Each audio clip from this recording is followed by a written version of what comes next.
Hello बच्चों, चलिए प्रश्न देखते हैं। निम्न में से कौन कोशिका में विस्तृत रूप से वितरित होता है? डीएनए, आरएनए, हरित लवक, स्फेरोसोम।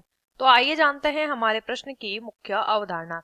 तो लिखेंगे हम यहाँ पर, लिख लेते हैं मुख्य अवधारणा। हमारे प्रश्न की मुख्य अवधारणा संबंधित है कोशिका से। कोशिका में वितरण हमें समझाना है। देखिए, कोशिकाएं क्या होती है?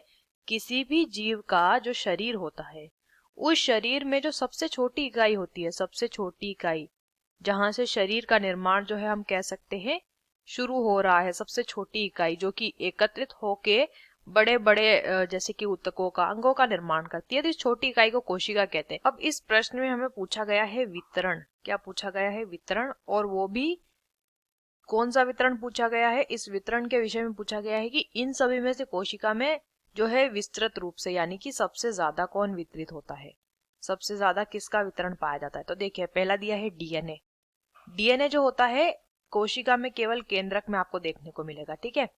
दूसरा दिया है आरएनए। अब आरएनए जो होता है ये कोशिका के केंद्रक में आपको देखने को मिल जाएगा।